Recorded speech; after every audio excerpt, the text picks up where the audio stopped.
back then you shoot it on film. Right. I take it to the LIWBS in Dallas, was a film lab, and I'd done, at that point they had seen a couple of my other shorts because I had taken. Right. And I remember this one, so I haven't seen it, you know, the first thing, that magic moment, you get the film back and then you marry the sound to it, and the guy puts it together and it's just, you know, it's them, and he starts laughing, and then he goes, oh, we gotta get Gary in here, like one of the guys down in the lab does the chemicals. And like, by the end of that day, they were like bringing the other people in. I thought, I might have something here. So it happened that, I didn't think it would be like this, but I thought, you know, maybe people in film labs. Yeah, well, at least we've got the people, we've got the film lab people. I mean, that's our people. I mean, this is us. Yes. But now bringing it back. Right now, they've been off the air since 1998. Right? We had a brief thing. Yeah. Let's forget about the 2011. No, some of those ones. Yeah, they've been mostly off the air for a while. What was the impetus to kind of bring them back? Like, why now? Was it just, have you like ever let go of these characters? I mean, like. Well, it's not like I don't do them in my spare time or anything. Right. I don't do the voices. Like, they do kind of come back and haunt me in my head every now and then. I think what happened this time was we were kind of wrapping up the show Silicon Valley, and the band Portugal the Man, the band Portugal the Man, we had put a couple of their songs in. I'd gotten to know them a little bit, kind of right before they got big, and anyway, they asked me to do a thing of Beavis and Butthead introducing them for Coachella. I says, okay, I'll give it a try, and I hadn't done the voices in so long, and I did it, and I listened back, and I was like, oh yeah, I still sound like Beavis and Butthead. I still got it, I think. And then just, you know, putting it with the animation, it was really fun to do. It got over pretty good, and around the same time, Viacom and Paramount Plus were talking about rebooting it, and so, yeah, I think it started, I just thought like, well, might as well do this while I still can. I really like doing it, that's the thing, it's fun to do. You know, you're always like, I'm sure you know, like you try to create characters. Yeah. It's like, you know, it's not, you struggle with it sometimes, and then every now and then I just go, I've a couple of pretty good characters here already.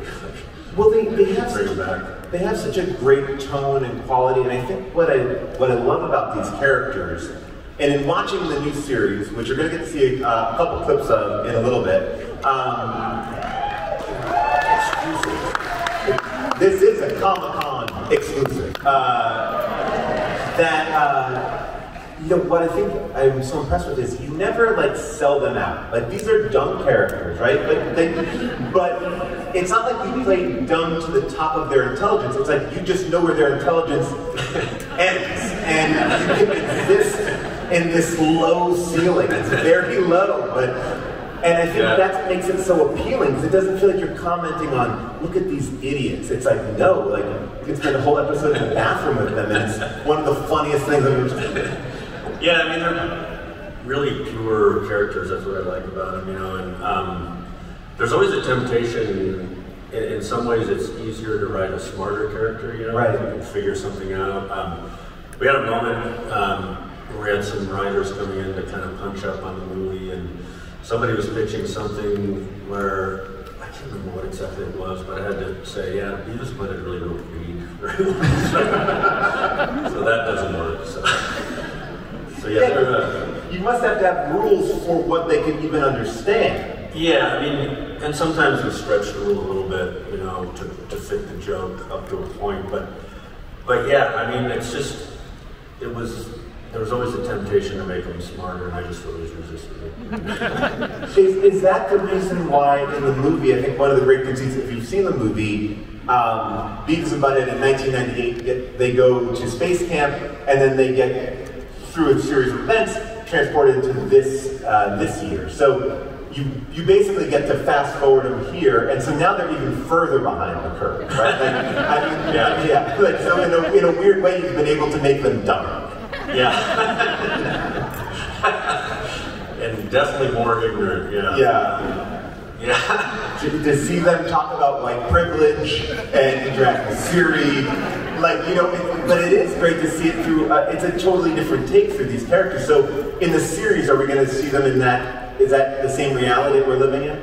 Yeah, the series is set now. We also do we kind of use the whole quantum entanglement thing in the movie to justify having some episodes where they're middle-aged. Which I was going to ask about that. Was there ever a moment where you're like, should we just make them middle-aged, or did you know I want to keep them like frozen in time? Yeah, well, we thought about both, and to me, I always like understood Beavis and Butthead the age they are, whatever it is, like 15, whatever. You heard it here first. They're 15. Write it down. It's canon. Yeah, it's time you're the trivia night. You heard it here. My judge said 15. They're 15. Except in the new series. No, they are 15 now, but you know, if you include, well, I mean, how old is Bart Simpson still? You know? Yeah, Bart is cartoon age. Yeah. But we did do a thing where they're middle-aged because. Wait, what was your question? My question was, did you ever think about just saying, okay, we're just going to make... Oh, yeah. Yeah, because to me, I always imagined like 15 that makes sense, and it's the in-between ages. Like I kind of don't want to see them in their 20s. Yeah. I'm already like kind of over the hill and like just, you know, and so we did some of those. Maybe sadder to see them, like a full show of them. That is sort of part of the, you gotta kind of strike a balance. It could get a little too sad. Or just completely sad in a funny way. Right. Well, look, that's why there's season 2 and 3. You can keep on going. Now, we have your first clip you're going to show us. I want you just to kind of set up for everybody like what we're going to be watching. Yeah, this one, I guess, it helps if you've seen Beavis and Butthead before and sure. You know that Beavis does have a thing for fire. And was a pyromaniac. This one, there's a dumpster fire that actually starts talking to him. He speaks to fire finally. He finally meets fire. When I watched this in the episode, I rewound it to watch it again immediately. It's such a fun, it's a great like little one-act piece. I'm so excited. So Comic-Con exclusive. Here it is.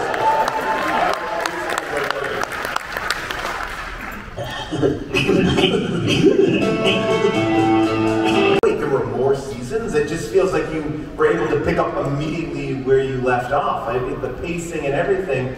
You know, did you ever think like, should we do it different? Should they look like minions now? Should I make them, you know, CG? Or did like what? Yeah, did you ever wrestle with any of that? Yeah, we talked about all that stuff, and then it just like even I don't know, it just comes back to like, you know, if it ain't broke, don't fix it. I guess. Like I mean, we talked about. We tried different stuff. I mean, even back in the original run of it, because I mean, it's still based on the model sheets I drew, and it's like, I'd like them to look better, but every time we try to make them look better, they become less funny, and just like make everything else look better. I mean, you know, Titmouse Studios, there's so many talented animators working on that. I mean, I love the way the fire turned out. Fire is amazing. It's so funny. And I think one of the big changes that you got to see was obviously when the show was on, music videos were a lot more prevalent, and there are music videos in the show. But I love this addition of like new media, like so it is like TikTok and YouTube. And like, how did you come across that? 'Cause it's such a great, you know, I think heightening. Yeah, I mean, there's so much fun. There's just so much content out there now. Yeah. You know, why not go beyond music videos? Yeah, we have a lot of really fun stuff like TikTok videos, YouTube videos that they're watching, and music videos. But yeah, well, you'll see one coming up here. Yeah, you'll see a music video. Now, but when I watch that section of you, of Beavis and Butthead, not you, Beavis and Butthead watching the TikTok video, how is that in the record? Do you ever improvise with yourself, or are you Yeah. Okay, yeah, I was going to say, because yeah, I mean, we have some, you know, there's usually like a couple writers, and, you know, sometimes writing stuff up, but it's almost never a script for the videos. Okay. It never has been. And there's, like Lou Morton who's here,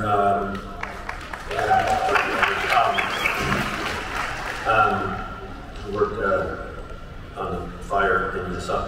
Yeah, like prison ink tattoo is pretty easy because once I kind of seized on them imitating that, then it became fun. Yeah, it's just it's a lot of this. I feel like I'm doing some weird puppet show. Yeah, are you able to go back and forth with yourself in the booth, or do you just go like, I'm just going to do Beavis now and then I'll do Butthead, or yeah? Now I go back and forth. When I was at the very beginning, I would do, well, it was like multi-track. I do all Butthead, and then I go on another track and do Beavis and try to leave pauses, and then eventually it's just like, no, just go back and forth. I thought it would be better if I did all Butthead first and then all Beavis, but now I'm just used to going back and forth. I love that because it feels so kind of alive, and now with the show is going to be on Paramount Plus, and it comes out. Do you know the date that it comes out? August 4th. August 4th. So get ready for that. Let's talk about a little bit about. Do you watch your old stuff like with Beavis and Butthead before you go back into the room and stuff like that? Do you remember what you've done, like, so we can't do that again, or how do you approach that kind of part of it? Yeah, well, when I was starting out with the series, I definitely watched a bunch, especially kind of from like second or third season. I mean, like most animated shows, I sort of settled into like hit my stride. Yeah. Like a year or two. Like, no, yeah. It's like The Simpsons. Like if you watch the first episode, they sound pretty different than they did. Yeah, I think so. You kind of figure out what you like to do, what the audience likes, and it's sort of you kind of. But that's what I think is so great about this. Like I think a lot of these, we're in a world of reboots and redos, and this it just hits the ground running right out. I hope so. Yeah, that was yeah. Hopefully you don't have to have seen the original to get it. It's not too hard to understand. No, I don't think. I think that's an easy access point. I think. But speaking about the old show, did you bring back some old characters, or do you have any old characters to look forward to in the new season? Yeah, we brought back Andreessen, the hippie teacher. We brought back Tom Anderson, who's probably 100 years old. Yeah, some others and some new ones.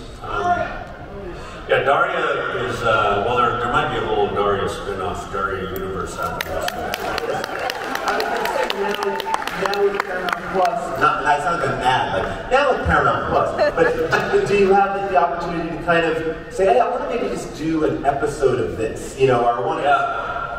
Yeah, in fact, I mean, that's how we were able to do, old Beavis and Butthead, and then, not to just, I probably just completely disappeared up my own ass with all this, but like, there's also here, we want to see that. There's these characters, Smart Beavis and Butthead, with the movie, that are like, there's a whole quantum thing about an infinite universe, every version of you exists, and these are the most intelligent versions of them, and so we're doing an episode of just them, and they appear in a few of the episodes.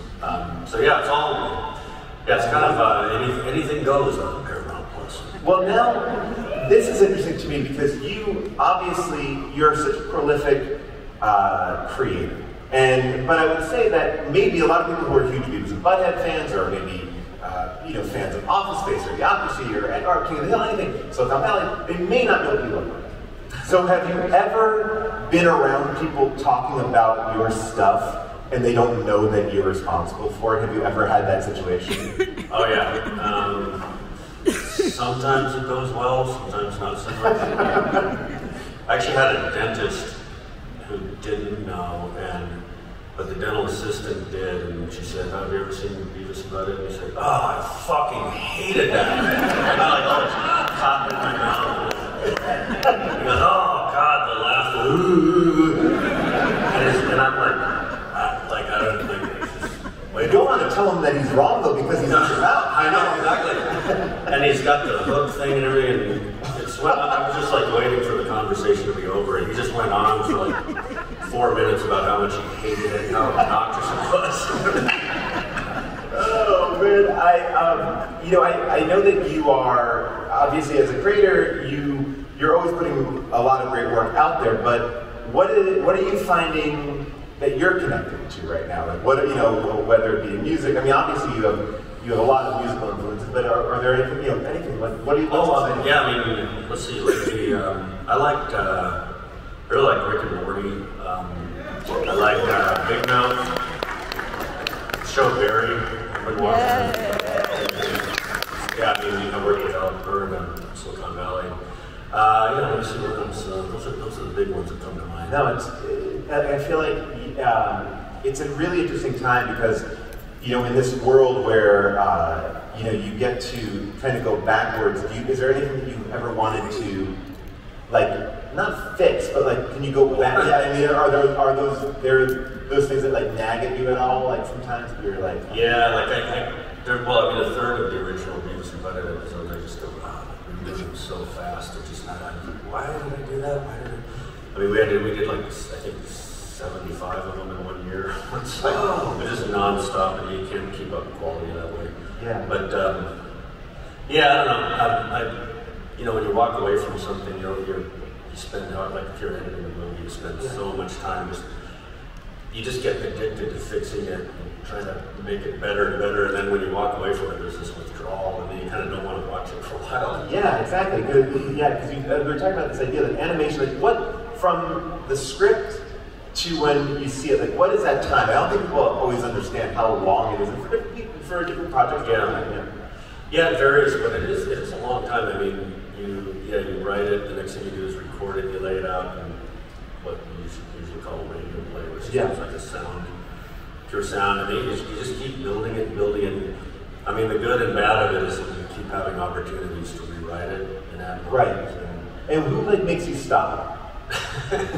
Usually an animation line producer who hates them. That's their job. Yeah, I mean, you're always trying to squeeze something in. I think The Simpsons really pioneered that, but they would have rewrites at every stage and just massively rewrite it.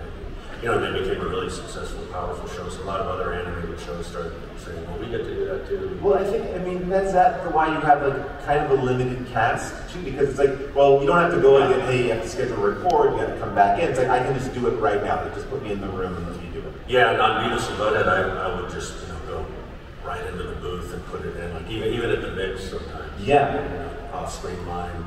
It's a little easier than when you have like, 6 superstars and something. Well, they're all off doing other projects. Do you, I mean, and I know I know they probably both have their own merits, but is it more fun for you to direct real humans or like to get into the mix of these characters and tinker with them?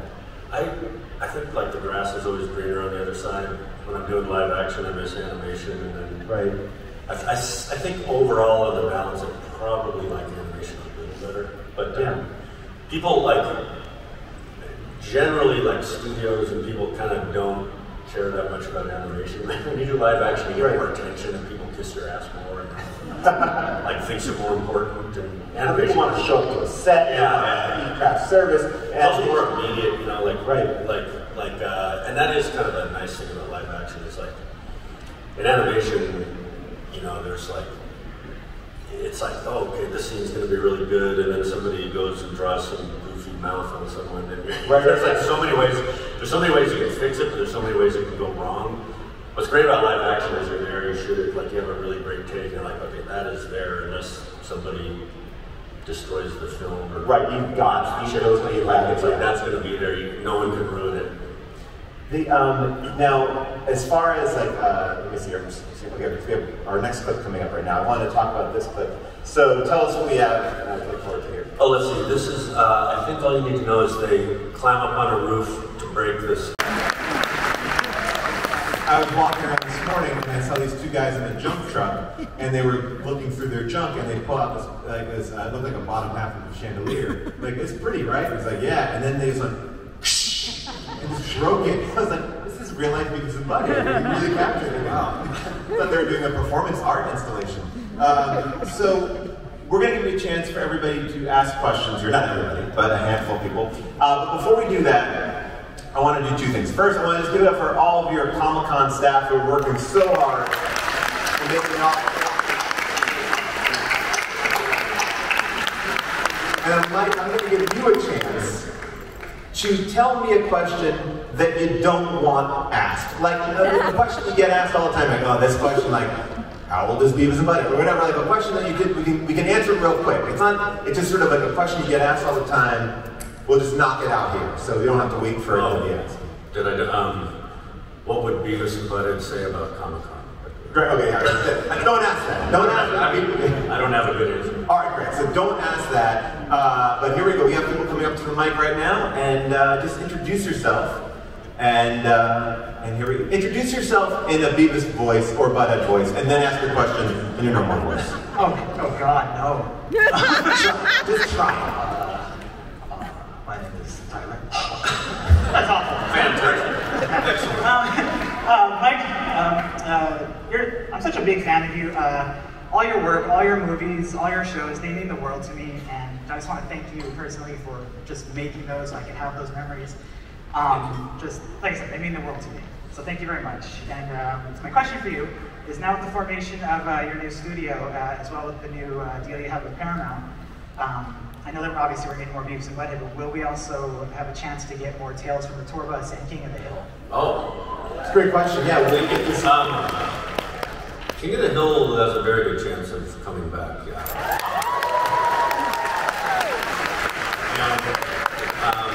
Yeah. Tales from the Tour Bus possibly too.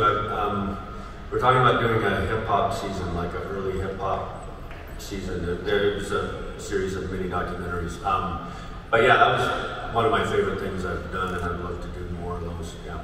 Yeah, Tales from the Tour Bus is great. I love that so much. All right, great question. Next person, if you'd like, your name in Beavis and Butthead's voice, and okay. Question. Right. Hi, my name is Reese. I can't really do like a good Beavis and Butthead. Well, I thought that was your attempt, and I was going to say anything about it. That's right, you can just ask. First of all, I just want to say thank you so much, Mike Judge, for being a major inspiration to me. I've been watching the originals since I was like 16, and now I'm 18. I've seen twice, 4 times. It's been a lot. And I have a question regarding animation, and since I'm like a bit of an animator sometimes, but not really. What is your advice for people who want to get into animation? Oh, I mean, I guess it depends. If you want to be an animator at a studio, you know, it might be good to go to art school. I did not, as you might be able to tell from looking at my stuff. But really just start animating stuff. I mean, I liked doing it because I just liked doing it, and I didn't, the tools weren't available. I had to go buy a camera and figure it out. But I mean, you just got to keep making stuff.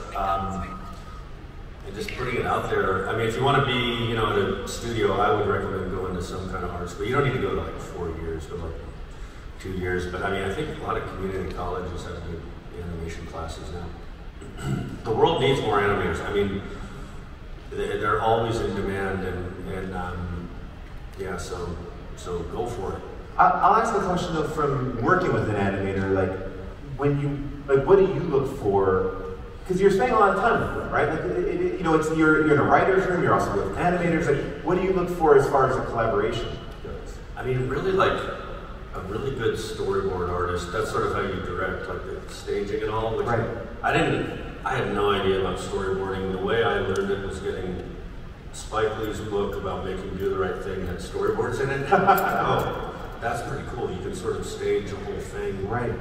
And those are the people that are in demand, someone who can really stage this stuff. Yeah. And it's just a short step from there in animation. You have all the poses. Do you use storyboards when you direct live action? Because I know, I sometimes when I'm working on set, some directors will come in with, you'll see everything all laid out. I don't, for someone who comes from animation, I probably don't use it as much as people expect, but for action sequences. I mean, I've heard the Coen brothers storyboard their entire movie, which is probably a good idea. I have a good cinematographer that I've worked with, Tim Sherstead, who's, we should kind of are on the same page. We have a good shorthand. So I don't storyboard a ton when I shoot. Great question. Thank you so much. All right, our next question, and you can also try, a Beavis and Butthead voice. Hi, Amber Turd. Hi, my name is Ben. I'm actually from Albuquerque, just like you, Mike. My question is, if Beavis and Butthead, is there ever going to be a chance for a crossover with one of your shows, like with King of the Hill? Oh, I remember at the first, when the show hadn't gone on the air yet, the first Television Critics Association thing, somebody, a journalist asked that, and an executive at Fox just leaned into the microphone and said, "No!" Like if Beavis and Butthead were going to show up on there. They're different companies, so I mean, at one point I thought maybe Hank Hill was Tom Anderson's son, and then it fell apart very quickly. Yeah, different companies. That's always a tricky place to be in. All right, our next question. Yeah, here you go. There you go. Yeah, that's what I'm talking about. It is nothing to be ashamed of. Okay, fantastic. Sorry, I've been a fan since I was 13. I'm sorry. I used to live my life like Beavis and Butthead. So. Just get a little closer to that mic. The double masks, I think. I like the T-shirt. Yeah. Thank you. I used to sound like Beavis and Butthead all the time. I could turn it on and turn it off at any time. I can't. My question is, how did the cornfolio come about? Well, you know, I was, I don't know, I had this idea that I was going to try to, we were in the thick of it with sort of the third season, but they weren't really seasons. We do like 35 episodes as quickly as we could. So, and I was thinking maybe of just improvising an entire episode without a script. And this guy, Chris Brown, who's a writer on the show, I told him about that idea. And there was another script, if you go, what is it? It's one where they're trying to grow corn. But there was a line of dialogue in the script I didn't like, it was too clever or something, and I just was in the booth and I just said, what if he just pulls his t-shirt over his head and just says, "I am Cornholio." I think because Mr. Van Driesen was talking about corn and maize, I think that's where the name came from. And then, anyway, like I'd also just been out in LA because it was January '94 for they used to have a thing called the Cable Ace Awards. Oh, yeah. But that earthquake had happened, and I don't know if that shook a screw loose in my brain or something. It was right after that, right when I got back. And I don't know, I just kind of improv. I did that, and then shortly after just decided to improv the whole episode. And people So that exists, that whole episode is improvised. Mostly, I mean, Chris and I kind of wrote a beginning and end to it, and Yeah. sort of like, okay, let's see, what do we do now? Now he's just going into this classroom, and actually, when I look back on it, it's probably not all that great. But then it did establish that thing that Beavis has this weird kind of superpower, alter ego, not superpower. But it is so interesting, like that idea, like it just comes out of nowhere, and then all of a sudden, it's now 2022. It's in the movie. It's like it's now something I'm kind of stuck with, I guess. I mean, I also did it like when I was a little kid. I had this thing where I would talk to my sister in a foreign accent, and I just would not stop. Like, no matter who was trying to snap me out of it, I would just keep going. And I think there's a little bit of that in there. And like when someone's doing a bit and they won't stop, you're like, is something wrong with you? Like, what's going on? Are you ever going to snap out of this? There's something so fun in the movie too. That's a great question. Thank you. Where when he comes into the prison to do Cornholio, and then everyone just looks at him and takes that long beat and just like, and it made me laugh so hard that you were able to find like you got that moment of that like that. Oh, what's this idiot? And then they all switch on a dime, and then they're right behind him. Oh, we spent a lot of time on that. I remember Morton and I just like going back, okay, no, let's put another 8 frames in, okay, no, 12 frames in, well, what's the magic amount of, like, I mean, that's another thing in animation, you can really adjust the comedy timing to exactly what you want.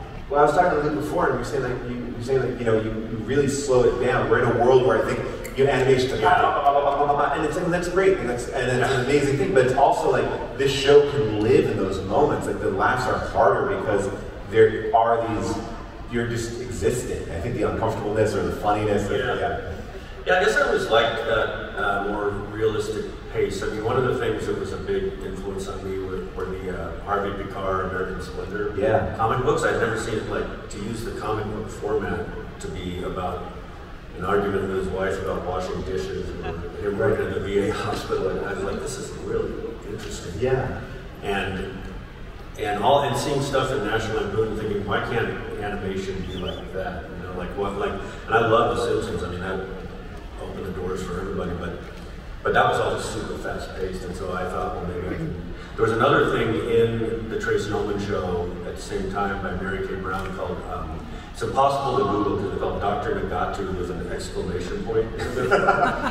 But it was really amazing. Like, it was like one thing, she's at lunch with somebody and there's just a plant that's annoyingly right in between the person and the donut. Like, you never saw anything like that in animation. And so, yeah, finding, like, that was sort of like finding my own place in the animation world was a big part of it, like, you know, being more grounded and realistic pacing. I mean, King of the Hill, I think, does that. I mean, they both do it so well, but King of the Hill really does as well. I want to cut you off. Yes, your question, your Beavis and Butthead voice and your question. Oh, Are you threatening me? I am Cornholio. I need tipping for my bunker.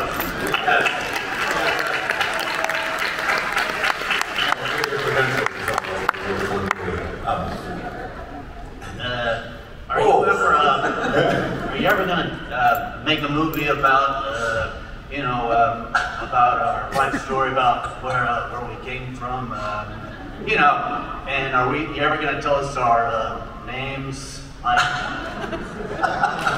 a very good Butthead, except I don't. Thank you so much. It's so good I don't understand the question. Yeah. Are you ever going to do a prequel about the origin story of Beavis and Butthead? Oh, prequel Beavis and Butthead story. Well, when we did that Beavis flashback to when he was 3, we started talking about that. Like, that could be a fun thing, yeah. We also started thinking about Beavis' mom as a character. And now with Paramount Plus, we'll have the whole Beavis and Butthead metaverse. I mean, yeah, you could have a whole show about Beavis' mom. You have the whole thing. Yeah. Well, great question.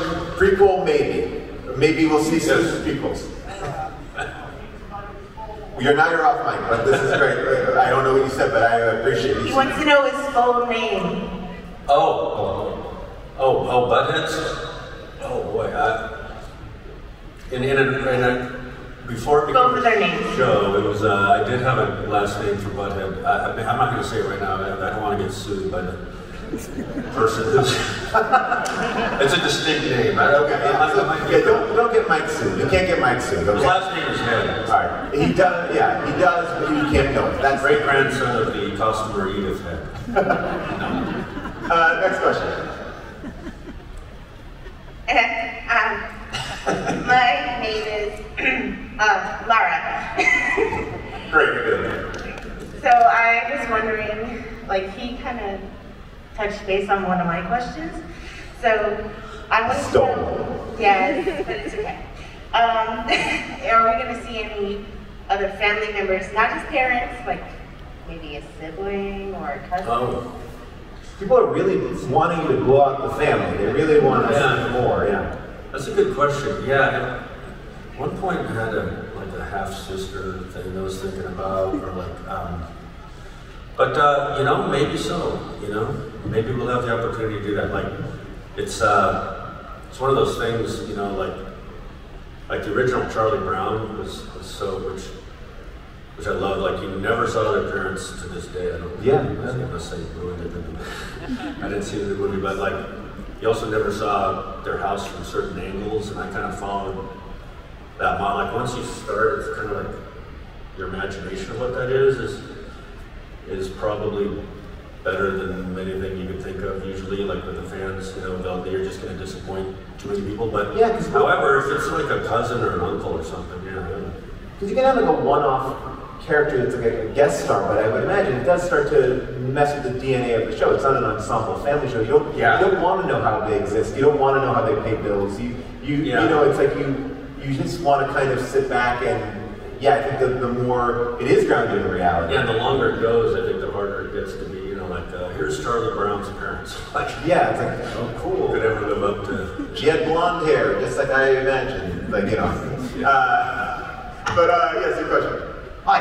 So years ago, you guys had the music video of the song "Real America," the one with Hulk Hogan in it. So it made me think, with all these different pro wrestling promotions like WWE and especially AEW or New Japan Pro Wrestling, made me think, any chance you guys might do a pro wrestling themed episode of Beavis and Butthead? Okay, that's a good question. Would you ever do an episode about pro wrestling, or maybe just commenting on pro wrestling, or anything? Yeah, either. Especially making fun of this different fan bases of these different promotions. Oh, that's a good idea. I'm going to tell you who's going to be really quick to share rights. The wrestling people. I'm sure they're going to yeah, take on footage. Go for it. We'll start our own wrestling federation. we had them commenting on one, I think once in the episode where they're babysitting, just for like 2 seconds. But yeah, I mean, it seems like a natural fit. What are the legal rights of like TikTok? Can you take anything, or do you have to like ask for somebody's permission, or you know? And it's actually really difficult, and a lot of these people, it's like, you know, they're TikTok stars, YouTube stars. They're like, oh, how much does it pay? Oh, well, I make $1 million a month, so right, yeah. Like, I don't need to be on Beavis and Butthead. It's usually people that just want to, you know, or yeah, they just kind of don't care. It's hard to get them. What's that? Okay, to contact, I'll tell you afterwards. You should contact the head of AEW. He might be able to give you some. Okay. All right, so you are going to be our last question. This is going to be a big one. All right, so great. All right.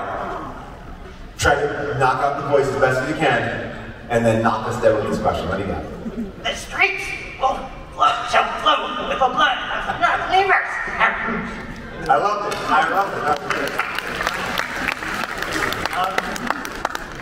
Thank you for all the years. A few of my friends were in the movie, and I also had Stephen Tobolowsky from Silicon Valley for improv.